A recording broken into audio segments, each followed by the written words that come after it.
Current affairs ചോദ്യങ്ങളാണ്. മാതൃഭൂമി തൊഴിൽ വാർത്ത പ്രസിദ്ധീകരിച്ചത്, അതായത് 2025 ജനുവരി 25 ശനി ഇന്ന് അതുവരെയുള്ളത്.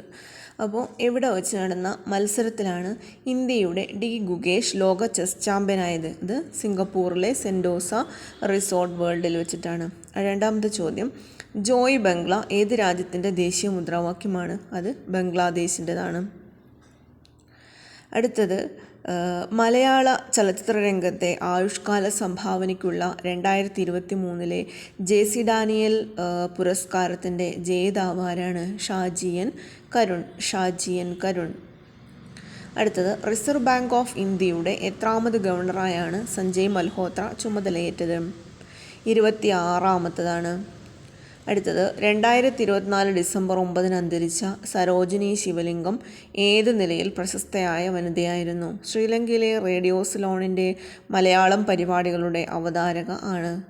രാജ്യത്ത് നടപ്പാക്കിയ 70 വയസ്സ് കഴിഞ്ഞവർക്കുള്ള സൗജന്യ ആരോഗ്യ ഇൻഷുറൻസ് പദ്ധതിയുടെ പേരെന്താണ്? വയവന്ദന. അടുത്ത ചോദ്യം, ഇന്ത്യൻ യാത്രികരെ സ്വന്തം നിലയിൽ ബഹിരാകാശത്തേക്ക് എത്തിക്കുന്ന ISROയുടെ ദൗത്യമായ ഗഗൻയാന് മുന്നോടിയായിട്ട് ക്രൂ മൊഡ്യൂൾ കടലിൽ നിന്ന് വീണ്ടെടുക്കാനുള്ള പരീക്ഷണം വിജയകരമായി നടന്ന ഈ പരീക്ഷണത്തിൻ്റെ പേരാണ് വെൽ ഡെക്ക് റിക്കവറി എന്നാണ്. Well deck recovery. അടുത്തത്, ഐക്യരാഷ്ട്രസഭ പരിസ്ഥിതി പരിപാടിയുടെ ചാമ്പ്യൻസ് ഓഫ് ദി എർത്ത് പുരസ്കാരം നേടിയ ഇന്ത്യൻ പരിസ്ഥിതി ശാസ്ത്രജ്ഞനാണ് മാധവ് ഗാഡ്ഗിൽ.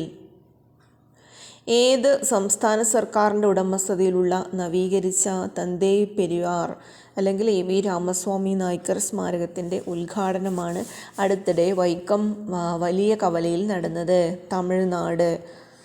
തമിഴ്നാട് സംസ്ഥാന സർക്കാരിൻ്റെതാണ്.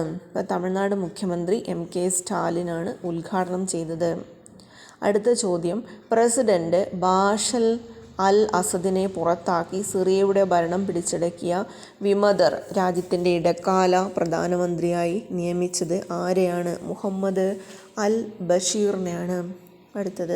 അടുത്തിടെ അന്തരിച്ച നിക്കി ജിയോവനി ഏത് നിലയിൽ അറിയപ്പെട്ട വനിതയാണ്? Afro American കവയത്രിയാണ്.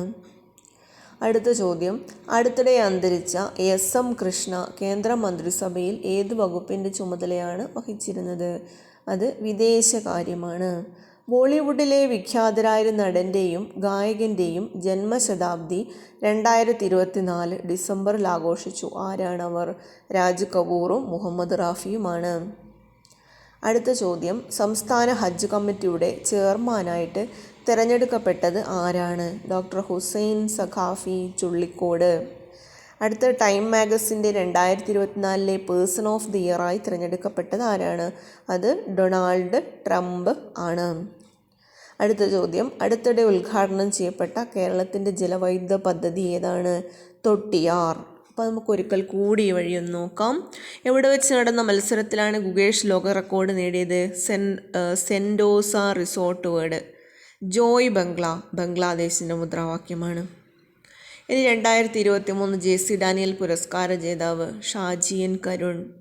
അടുത്തത്, റിസർവ് ബാങ്ക് ഓഫ് ഇന്ത്യയുടെ എത്രാമത്തെ ഗവർണറാണ് സഞ്ജയ് മൽഹോത്ര? എത്രാമത്തതാണ്? 26ആണ് സഞ്ജയ് മൽഹോത്ര. റിസർവ് ബാങ്കിൻ്റെത് സഞ്ജയ് മൽഹോത്ര 26ആണ്.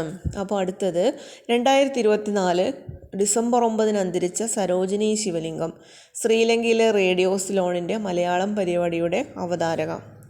70 വയസ്സ് കഴിഞ്ഞവർക്കുള്ള സൗജന്യ ആരോഗ്യ ഇൻഷുറൻസ് പദ്ധതിയാണ് വയവന്ദന എന്നാണ് പേര്. വയവന്ദന. അടുത്തത്, ഇന്ത്യൻ യാത്രക്കാരെ സ്വന്തം നിലയിൽ ബഹിരാകാശത്തെത്തിക്കുന്ന ISROയുടെ ഗഗൻയാന് മുന്നോടിയായി ക്രൂ മൊഡ്യൂൾ കടലിൽ നിന്ന് വീണ്ടെടുക്കാനുള്ള ഒരു പരീക്ഷണം നടത്തിയത്. ഈ പരീക്ഷണത്തിൻ്റെ പേരാണ് വെൽ ഡെക്ക് റിക്കവറി. അടുത്തത്, ചാമ്പ്യൻസ് ഓഫ് ദി എർത്ത് പുരസ്കാരം നേടിയ പരിസ്ഥിതി ശാസ്ത്രജ്ഞൻ മാധവ് ഗാഡ്ഗിൽ. ഏത് സംസ്ഥാന സർക്കാരിൻ്റെ ഉടമസ്ഥതയിലുള്ള ഒരു നവീകരിച്ചത് അല്ലെങ്കിൽ AV രാമസ്വാമി നായ്ക്കറിൻ്റെ സ്മാരക ഉദ്ഘാടനം നടന്ന സംസ്ഥാനം തമിഴ്നാട്. പ്രസിഡന്റ് ബാഷൽ അൽ അസദിനെ പുറത്താക്കി സിറിയയുടെ ഭരണം പിടിച്ചടക്കി വിമതർ രാജ്യത്തിൻ്റെ ഇടക്കാല പ്രധാനമന്ത്രിയെ നിയമിച്ചത് മുഹമ്മദ് അൽ ബഷീറിനെയാണ്. അടുത്തിടെ അന്തരിച്ച നിക്കി ജിയോവനി ഏത് നിലയിൽ അറിയപ്പെട്ട വനിതയാണ്? ആഫ്രോ അമേരിക്കൻ കവയത്രിയാണ്. അടുത്തിടെ അന്തരിച്ചിട്ടുള്ള SM കൃഷ്ണ കേന്ദ്രമന്ത്രിസഭയിൽ വകുപ്പിൻ്റെ ചുമതല വന്നത് വിദേശകാര്യം. ബോളിവുഡിൻ്റെ വിഖ്യാതരായ നടൻ്റെയും ഗായകൻ്റെയും ജന്മശതാബ്ദി 2024 ഡിസംബറിൽ ആഘോഷിച്ചു. അവരാണ് രാജ് കപൂറും മുഹമ്മദ് റാഫിയുമാണ്. സംസ്ഥാന ഹജ്ജ് കമ്മിറ്റിയുടെ ചെയർമാനായി തിരഞ്ഞെടുക്കപ്പെട്ടതാണ് ഹുസൈൻ സഖാവി ചുള്ളിക്കോട്. ടൈം മാഗസിൻ്റെ 2024 പേഴ്സൺ ഓഫ് ദി ഇയറായി തിരഞ്ഞെടുക്കപ്പെട്ടതാണ് ഡൊണാൾഡ് ട്രംപ്. അടുത്തിടെ ഉദ്ഘാടനം ചെയ്യപ്പെട്ട കേരളത്തിലെ ജലവൈദ്യുത പദ്ധതിയാണ് തൊട്ടിയാർ. ഇപ്പോൾ ലോകത്തിലെ കരുത്തരായ 100 വനിതകളുടെ ഫോബ്സ് പട്ടികയിൽ തുടർച്ചയായി 2ാം വട്ടവും ഇടം പിടിച്ച കേന്ദ്രമന്ത്രിയാണ് നിർമ്മല സീതാരാമൻ. അപ്പോൾ ഇത്രയും പോയിന്റുകളാണ് ഇതിൻ്റെ അകത്തേക്ക് ഉൾപ്പെടുത്തിയത്. അപ്പോൾ നമ്മുടെ ചാനൽ ആദ്യമായി കാണുന്നവരുണ്ടെങ്കിൽ ഒന്ന് സബ്സ്ക്രൈബ് ചെയ്തും ലൈക്ക് ചെയ്തും ഒന്ന് സപ്പോർട്ട് ചെയ്യുമെന്ന് വിചാരിക്കുന്നു.